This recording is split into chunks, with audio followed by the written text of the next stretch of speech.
What's up, guys? Mindless again. I wanted to share a few more pieces out of my collection.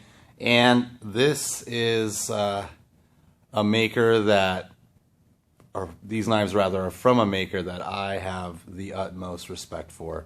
And I'm sure, and it's a fact, that many other knife collectors and aficionados, no matter how serious or casually they collect, have a great deal of respect for. It's Mr. Tom Mayo out of Hawaii.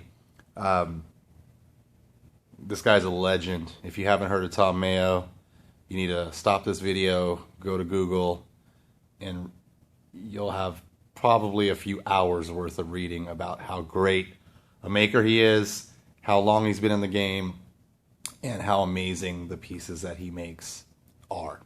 So, I thought I got to show some Mayos that most people haven't seen or just a little bit more difficult to get. So I came up with these three pieces, and we'll talk a little bit about Tom and where he comes from and what he's all about, his history as a maker. But let's first take a look at some of these pieces. So the first piece is something that I'm sure a lot of people have seen. This is the TNT, the Talonite and Titanium model. It has a beautiful mosaic pin inlaid in the handle. This is not Talonite, but it's made, the blade steel is a 6K stellite, and it is an absolutely beautiful example. When I started collecting Mayos, I knew I wanted a 6K blade, something he's famous for, and I wanted tip up carry, which is something that you don't almost get with Tom Mayo's knives. So when this one became available to me, it was brand new. I got it. This was the first Mayo that I've ever owned, and I still have to this day. It is, excuse me, one of the most beautiful pieces, I think, in my opinion. Gorgeous, hand rub, satin blade with a slight recurve. It's a big knife. Again, tip up, frame lock. Look at that lock of geometry. It's perfect. And if you've never handled a Mayo before, the first thing you'll say as soon as you do is how smooth the action is. Just buttery soft. Honestly, people argue that Sabenza's, are the smoothest. I would argue that Tom Mayo's knives are the smoothest, opening and closing. They're not fast deployment, they're not flippers, but beautiful. And then obviously the famous Mayo holes throughout the handle, showing off that blade steel shining through. Just an absolutely beautiful example. So I thought I'd break that one out since it has a special value to me as my first Mayo. And then the other two are a little more special, and this is where I'm actually going to remove this from the frame. This is where I think it belongs more on my channel. We have two different pieces here that are actually considered collaborations, I guess. Tom makes amazing knives. He's been doing it for literally decades. He's won every award. This guy does everything by hand, one-man show.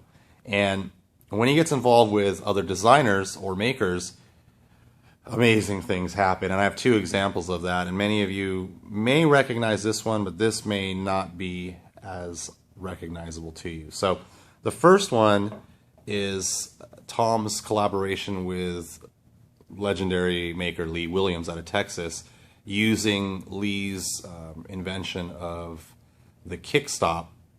And this is the Mayo Donk kickstop flipper. Just killer. Look at that. I mean, you can see that. I'll close it slowly, and you'll see there's the kickstop. But action-wise, super fast flipper. I mean, this I'll put up against any flipper and say is one of the best out there. This is a very rare piece, extremely smooth action, and to me, one of the most difficult pieces to acquire. Once I made the decision to go for it and try to acquire one, it was difficult, and I actually got a lot of help from Sacco of our Recon One, who's very good friends with Mr. Tom Mayo. This is a brand new example. The action, guys, is look at that. I mean, amazing. Flipping action is second to none, truly. Huge knife, over a 4-inch blade. This is a 154 steel, not 6K. Frame lock, you can see a lot of the Lee Williams influence, obviously. You see these lock bar cutout fin, that's a Lee thing. The pocket clip as well, very, very Lee Williams, but done in that Tom Mayo kind of bead blasted satin titanium, just absolutely beautiful. Great hole pattern. These did come, there's probably a handful, maybe 10, 12 of ever created, and a few of them have different hole patterns, which is very common for Tom, and I loved this one, so this was the one that I jumped on. Great piece. This is truly a collector's piece. The next piece is even more rare. There's only 4 to date, and there's no number on how long they're going to, how far out, or how many more, rather, they're going to make. This is a collaboration with a gentleman named Ed Koch out of Hawaii, and this is number 4. And it's marked on the blade, such. It's got the backwards Mayo Hawaii logo, also known as the Scotch logo, and you can figure out why it's called that. On the other side is where they're using XHP steel, and there is the logo for Ed Koch Design Hawaii. And this is a great one. Ed Koch is a gentleman that just kind of friends with Tom and hung out in his shop and began to design certain knives, and with the help of Tom was able to create this piece. And according to a couple posts from Mr. Mayo, he's in the Ed's in the military and was called up to go back out, and this piece Tom decided to finish it off himself. So this is a Tom Mayo Grind. Very, very unique. I mean, look at that. It's almost, I cannot understand how it's swooping like that, but absolutely beautiful piece. Single speed hole, frame lock, and I'm honored to own this. As it stands, there are only 4 of these. So this is knife number 2, and this is the Lee Williams collaboration Kickstop Donk. Now, these two, to me, represent a couple of the rarest of the Mayo knives, and I'm extremely honored to own them. And I think it's important to kind of pay some respect to Tom Mayo, and kind of maybe I'll share the story how I've been told of his rise to become one of, if not the most important makers of my generation, and probably the generation prior. It can be argued that he is the greatest maker alive right now, along with, and again, please don't take it as that's not what I'm saying. I'm just saying that it can be argued that way, but I would have no problem if someone told me that, because I do know the quality of his pieces. Tom basically moved to Hawaii in the 70s and did the kind of winter surfer guy thing, but ended up getting the bug hard and stayed there. Got married, had 3 kids, has a family out there, and to make money he started as a surfboard maker and became quite successful doing that. And over the years kind of did that for a while, got into furniture, as the story goes, and eventually had the time and some of the machinery and got into making knives. And according to Tom directly, and I think I read this back in the past summer, he's always been into knives since he was a young kid, and he wanted to have a crack at making them himself, so he did so. And I think it's important to note that his success came over decades. It was not overnight. At the time he started, everything was loveless and stag handles, all that kind of stuff. This type of design that Mr. Mayo has created and has become his kind of signature design style didn't catch on right away, and he didn't even get to starting. He didn't come out of the box making these right away. So it took a long time and a ton of perseverance, and he did. So the way I was told is that in Hawaii, at the time when he started, it wasn't really a big thing. So he would travel to California to like the California knife shows in the 80s, late 80s. And eventually in the 90s, he ended up winning an award for the best fighting knife, best tactical, I believe. And that was kind of the beginning of it. Right around that time, a pretty famous guy named Ken Onion invented his speed safe assisted opening technology, and it blew up. So at that time, you know, Tom Mayo's seeing the success of Ken Onion, and obviously traveling back and forth from Hawaiian knife shows to California knife shows. He also becomes friends with a very famous maker named Dwayne Dwyer. Many of you know him very well. I actually own a piece from him. And it's with the aid and push from Ken Onion and Dwayne Dwyer that, and this is how I was told the story, that Tom Mayo really, really pushed into making folders and, you know, kind of letting go of his other career and going into the world of being a knife maker full time. And keep in mind, he'd already been making knives for a decade. This is now the 90s, and he's done it. That piece, the first piece, and please correct me if I'm wrong in the comments below, was the TNT, this piece, and a version of this piece. And the story is that a friend of his, a client of his also, asked for Tom to make a Talonite blade steel blade for a Sabenza. And rather than do that, Tom said, let me just make you my own design, and I'll do it in Talonite. And you got to remember, Talonite and titanium, these are non-magnetic steels. They're basically rust-proof, and they're great dive knives, that kind of thing. So he did, and that's the beginning of the TNT. And it caught on. Shortly afterwards, Buck Knives, you know, the huge production company, reached out to him, and they worked a collaboration. And I'm sure a lot of you guys own a Buck Mayo collaboration. And kind of the rest is history. And he began making knives full time.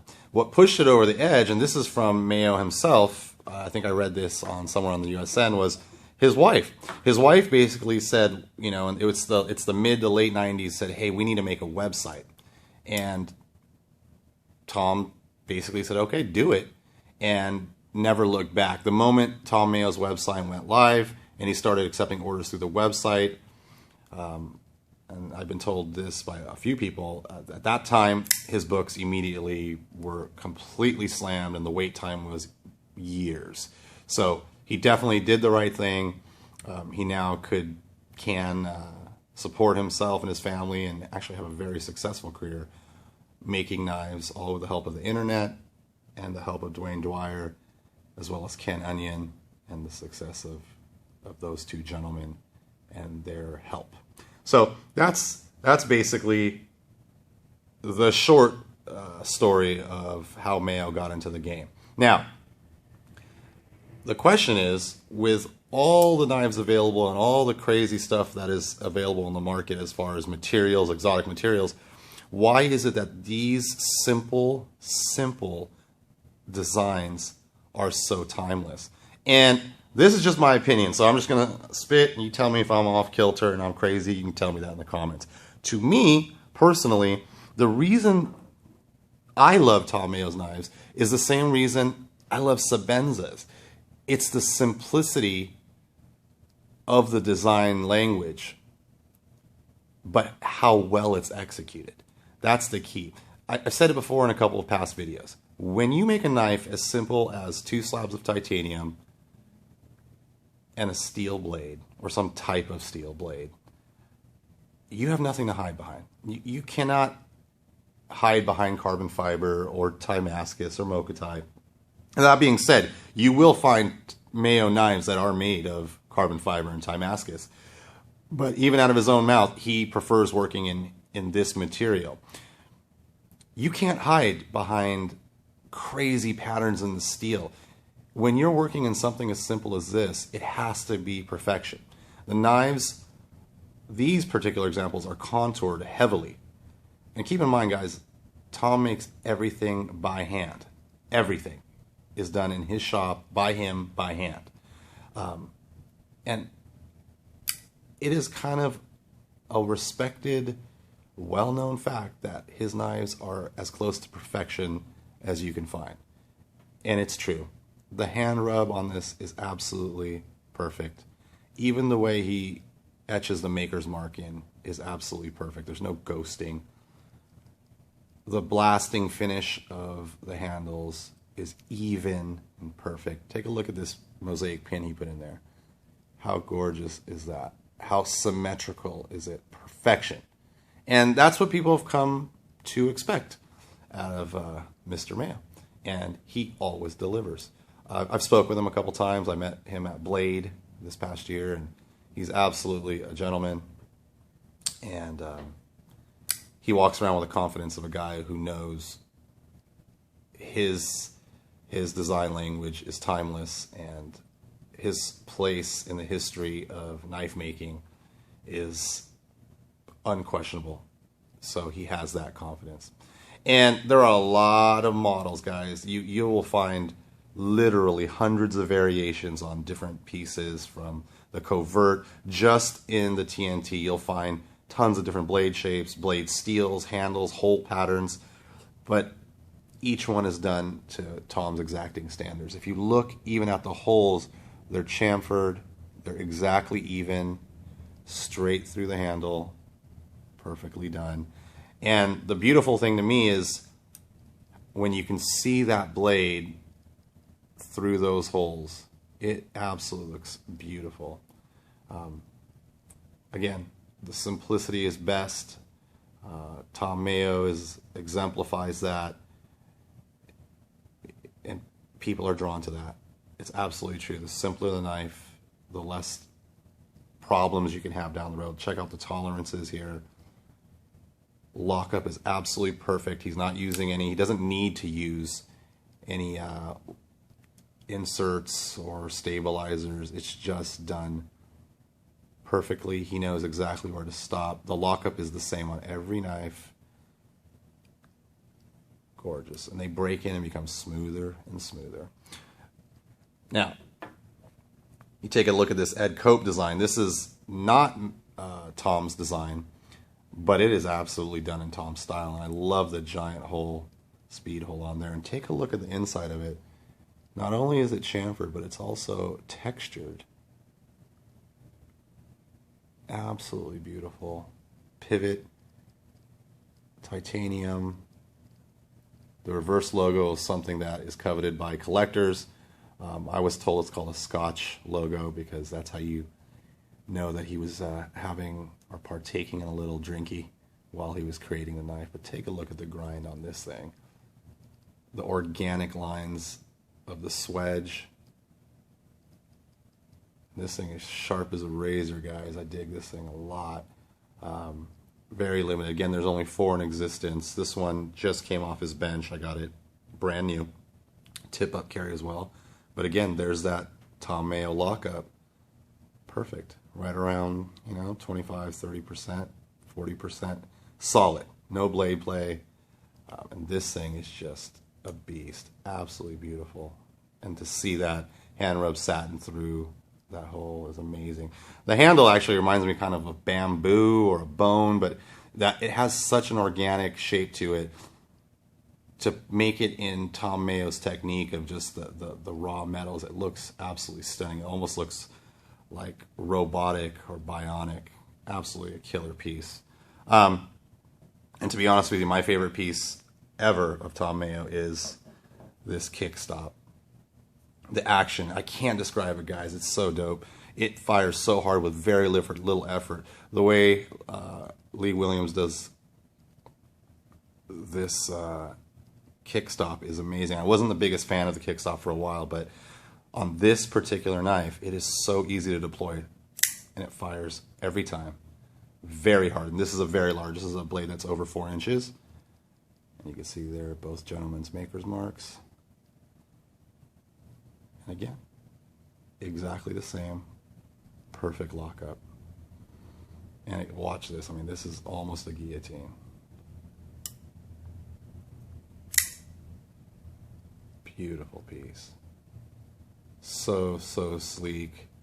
And I'm truly honored to have this piece. This one, I know, you know, there are pieces you know will never leave your collection. This is one of them. I think it's absolutely stunning how you can see the blade steel reflecting through the speed holes. Standoffs. Clean as hell. Check out the tolerances. Centering is perfect. Just an all-around perfect. You cannot pick apart one thing about Mr. Mayo's knives. It's the bottom line. I have yet to see one Mayo that is not absolutely perfect. And the great thing is his reputation as a maker and his customer service. He stands behind his knives 1,000%, fellas. If anything's wrong, you send it to him, he'll turn it around in a matter of a day or two and get it back to you. It is his reputation of making exceptional knives is paramount to him. And if you need to spa the knife, meaning you need to go back and have it refinished or sharpened, that's a priority to him as well. So it's nice to know that's there and it doesn't take a long time because you'll actually use them. You know, yes, his knives are expensive because they're very limited and it's a one-man show, but you know, I have no problem knowing, you know, I'm going to carry this knife. I'm going to use it. I might scratch up the blade a little. The handles might get some marks on it from something in my pocket, but I can always just throw it in a FedEx box, send it to Mr. Mayo. He will literally stop what he's doing, make it brand new, and send it right back in a matter of a couple days. And that, to me, speaks volumes. He's from the old school where he understands that without the customer, without the reputation, he's nothing. And I think that comes from a long road to get to where he is. So there you have it, fellas. This is the ECD Ed Koch designed Tom Mayo. This is the Lee Williams collaboration piece with the kickstop. Look at, I gotta do that one more time. It's so dope, so fast.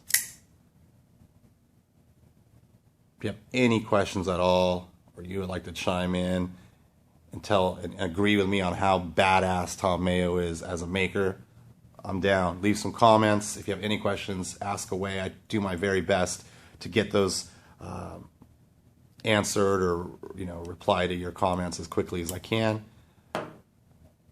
And again, thanks for all the support on the channel, fellas. It's absolutely my pleasure to make these, and I enjoy sharing my collection with you guys. Beautiful. Today is July 3rd, by the way, so happy 4th. I hope you have a great weekend, everybody. And I'm actually going to try to do another video tomorrow. So, again, thanks for stopping in. Thanks for supporting the channel. I'll see you on the next video. We'll put this guy in here too. Take it easy, fellas.